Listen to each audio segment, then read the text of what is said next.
Bilangan 26. Laskar Israel dihitung untuk kedua kalinya. Sesudah tulah itu, berfirmanlah Tuhan kepada Musa dan kepada Eleazar anak Imam Harun. Hitunglah jumlah segenap umat Israel yang berumur 20 tahun ke atas menurut suku mereka, semua orang yang sanggup berperang di antara orang Israel. Lalu berkatalah Musa dan Imam Eleazar kepada mereka di dataran Moab, di tepi sungai Yordan dekat Yeriko. Hitunglah jumlah semua orang yang berumur 20 tahun ke atas, seperti yang diperintahkan Tuhan kepada Musa. Inilah orang Israel yang telah keluar dari tanah Mesir. Ruben ialah anak sulung Israel. Bani Ruben ialah dari Henok, kaum orang Henok, dari Palu, kaum orang Palu, dari Hesron, kaum orang Hesron, dan dari Karmi, kaum orang Karmi. Itulah kaum-kaum orang Ruben, dan orang-orang yang dicatat dari mereka berjumlah 43.730 orang. Adapun anak Palu ialah Eliab, dan anak-anak Eliab ialah Nemuel, Datan, dan Abiram. Datan dan Abiram, orang-orang yang dipilih oleh umat itu, ialah orang-orang yang telah membantah Musa dan Harun dalam kumpulan Korah ketika mereka membantah Tuhan. Tetapi bumi membuka mulutnya dan menelan mereka bersama-sama dengan Korah ketika kumpulan itu mati. Ketika ke-250 orang itu dimakan api sehingga mereka menjadi peringatan. Tetapi anak-anak Korah tidaklah mati. Bani Simeon menurut kaum mereka ialah dari Nemuel kaum orang Nemuel, dari Yamin kaum orang Yamin, dari Yakin kaum orang Yakin, dari Zerah kaum orang Zerah, dan dari Saul kaum orang Saul. Itulah kaum-kaum orang Simeon, 22.200 orang banyaknya. Bani Gad menurut kaum mereka ialah dari Zevon kaum orang Zevon, dari Hagi kaum orang Hagi, dari Syuni kaum orang Syuni, dari Osni kaum orang Osni, dari Eri kaum orang Eri, dari Arod kaum orang Arod, dan dari Areri kaum orang Areri. Itulah kaum-kaum Bani Gad, dan orang-orang yang dicatat dari mereka berjumlah 40.500 orang. Anak-anak Yehuda ialah Er dan Onan, tetapi Er dan Onan itu mati di tanah Kanaan. Bani Yehuda menurut kaum mereka ialah dari Shela kaum orang Shela, dari Peres kaum orang Peres, dan dari Zerah kaum orang Zerah. Bani Peres ialah dari Hezron kaum orang Hezron, dan dari Hamul kaum orang Hamul. Itulah kaum-kaum Yehuda, dan orang-orang yang dicatat dari mereka berjumlah 76.500 orang. Bani Isakar menurut kaum mereka ialah dari Tola kaum orang Tola, dari Pua kaum orang Pua, dari Yasub kaum orang Yasub, dan dari Simron kaum orang Simron. Itulah kaum-kaum Isakar, dan orang-orang yang dicatat dari mereka berjumlah 64.300 orang. Bani Zebulon menurut kaum mereka ialah dari Seret kaum orang Seret, dari Elon kaum orang Elon, dan dari Yahlil kaum orang Yalel. Itulah kaum-kaum orang Zebulon, dan orang-orang yang dicatat dari mereka berjumlah 60.500 orang. Keturunan Yusuf menurut kaum mereka ialah orang Manasye dan orang Efraim. Bani Manasye ialah dari Makir kaum orang Makir, dan Makir beranakan Gilead, dari Gilead kaum orang Gilead. Inilah Bani Gilead, dari Lezer kaum orang Lezer, dari Helek kaum orang Helek, dari Asriel kaum orang Asriel, dari Sekem kaum orang Sekem, dari Semida kaum orang Semida, dan dari Hefer kaum orang Hefer. Adapun Zelafehat bin Hefer tidak mempunyai anak laki-laki, tetapi anak perempuan saja. Dan nama anak-anak perempuan Zelafehat ialah Mahla, Noa, Hokla, Milka, dan Tirza. Itulah kaum-kaum Manasye, dan orang-orang yang dicatat dari mereka berjumlah 52.700 orang. Inilah Bani Efraim menurut kaum mereka. Dari Sutelah kaum orang Sutelah, dari Beker kaum orang Beker, dan dari Tahan kaum orang Tahan. Dan inilah Bani Sutelah dari Eran kaum orang Eran.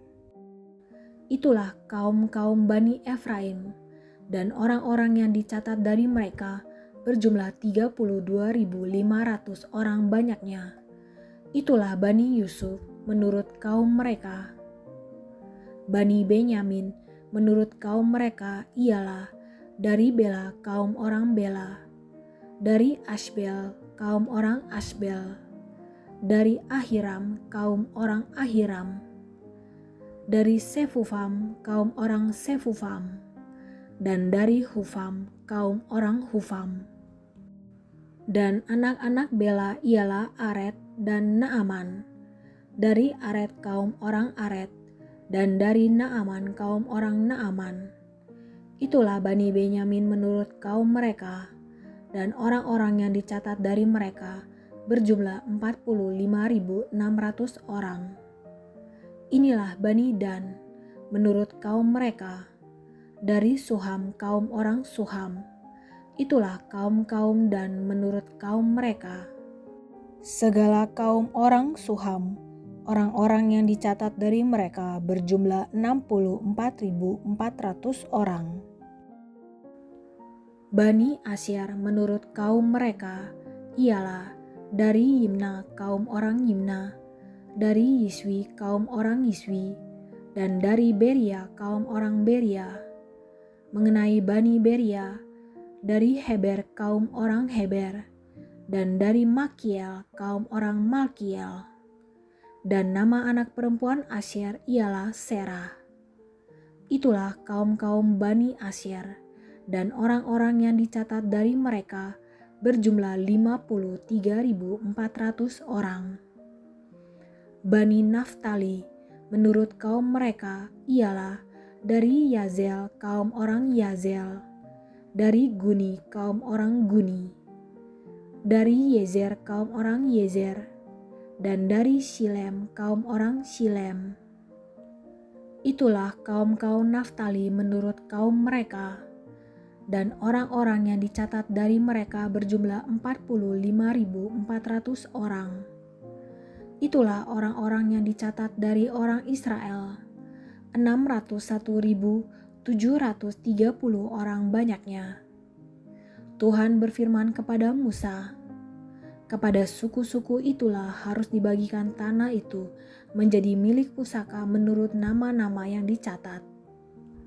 Kepada yang besar jumlahnya, haruslah engkau memberikan milik pusaka yang besar, dan kepada yang kecil jumlahnya, haruslah engkau memberikan milik pusaka yang kecil. Kepada setiap suku sesuai dengan jumlah orang-orangnya yang dicatat haruslah diberikan milik pusaka. Tetapi tanah itu harus dibagikan dengan membuang undi. Menurut nama suku-suku nenek moyang mereka, haruslah mereka mendapat milik pusaka. Seperti yang ditunjukkan undian, haruslah dibagikan milik pusaka setiap suku, di antara yang besar dan yang kecil jumlahnya. Inilah orang-orang yang dicatat dari orang Lewi, menurut kaum mereka. Dari Gerson kaum orang Gerson, dari Kehat kaum orang Kehat, dan dari Merari kaum orang Merari. Inilah kaum-kaum Lewi, kaum orang Libni, kaum orang Hebron, kaum orang Mahli, kaum orang Musi, dan kaum orang Korah, Adapun Kehat beranakan Amran. Dan nama istri Amram ialah Yokhebed, anak perempuan Lewi, yang dilahirkan bagi Lewi di Mesir.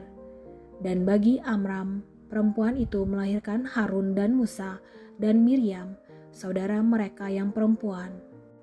Pada Harun lahir Nadab dan Abihu, Eleazar dan Itamar.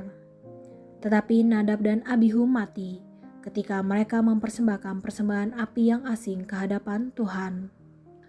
Dan orang-orang yang dicatat dari mereka berjumlah 23.000 orang, semuanya laki-laki yang berumur 1 bulan ke atas, sebab mereka tidak dicatat bersama-sama dengan orang Israel, karena mereka tidak diberikan milik pusaka di tengah-tengah orang Israel.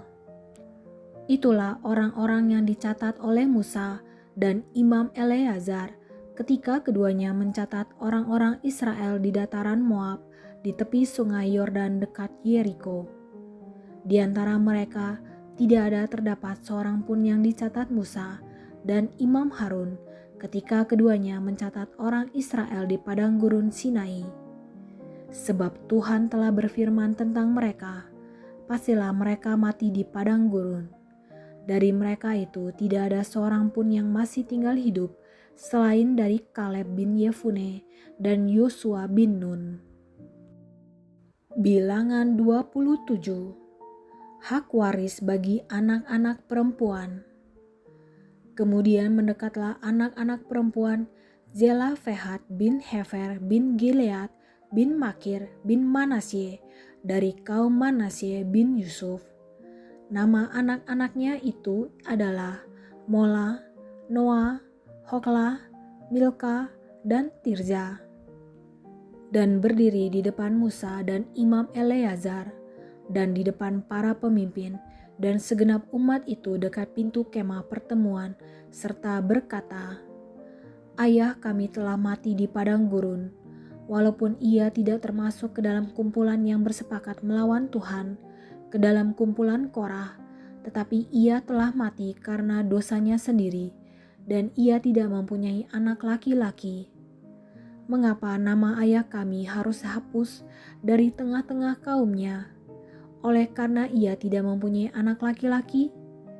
Berilah kami tanah milik di antara saudara-saudara ayah kami." Lalu Musa menyampaikan perkara mereka itu ke hadapan Tuhan. Maka berfirmanlah Tuhan kepada Musa, "Perkataan anak-anak perempuan Zelafehat itu benar. Memang engkau harus memberikan tanah milik pusaka kepadanya di tengah-tengah saudara-saudara ayahnya. Engkau harus memindahkan kepadanya hak atas milik pusaka ayahnya. Dan kepada orang Israel engkau harus berkata, apabila seseorang mati dengan tidak mempunyai anak laki-laki, maka haruslah kamu memindahkan hak atas milik pusakanya kepada anaknya yang perempuan. Apabila ia tidak mempunyai anak perempuan, maka haruslah kamu memberikan milik pusakanya itu kepada saudara-saudaranya yang laki-laki.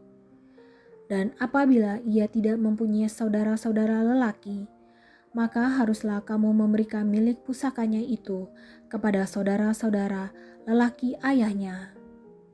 Dan apabila ayahnya tidak mempunyai saudara-saudara lelaki, maka haruslah kamu memberikan milik pusakanya itu kepada kerabatnya yang terdekat dari antara kaumnya, supaya dimilikinya. Itulah yang harus menjadi ketetapan hukum bagi orang Israel, seperti yang diperintahkan Tuhan kepada Musa. Yosua mengganti Musa. Tuhan berfirman kepada Musa, "Naiklah ke gunung Abarim ini, dan pandanglah negeri yang kuberikan kepada orang Israel. Sesudah engkau memandangnya, maka engkau pun juga akan dikumpulkan kepada kaum leluhurmu, sama seperti Harun abangmu dahulu.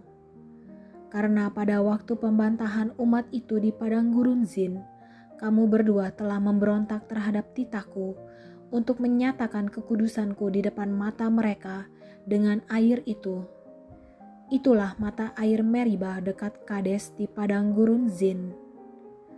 Lalu berkatalah Musa kepada Tuhan, "Biarlah Tuhan Allah dari roh segala makhluk mengangkat atas umat ini seorang, yang mengepalai mereka waktu keluar dan masuk, dan membawa mereka keluar dan masuk, supaya umat Tuhan jangan hendaknya seperti domba-domba yang tidak mempunyai gembala." Lalu Tuhan berfirman kepada Musa, "Ambillah Yosua bin Nun, seorang yang penuh roh, letakkanlah tanganmu atasnya. Suruhlah ia berdiri di depan Imam Eleazar dan di depan segenap umat.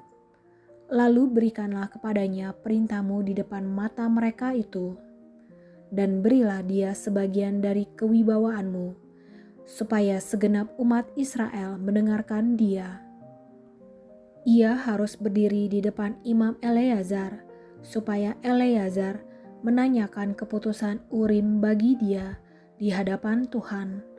Atas titanya mereka akan keluar, dan atas titanya mereka akan masuk, ia beserta semua orang Israel, segenap umat itu." Maka Musa melakukan seperti yang diperintahkan Tuhan kepadanya. Ia memanggil Yosua dan menyuruh dia berdiri di depan Imam Eleazar dan di depan segenap umat itu. Lalu ia meletakkan tangannya atas Yosua dan memberikan kepadanya perintahnya, seperti yang difirmankan Tuhan dengan perantaraan Musa.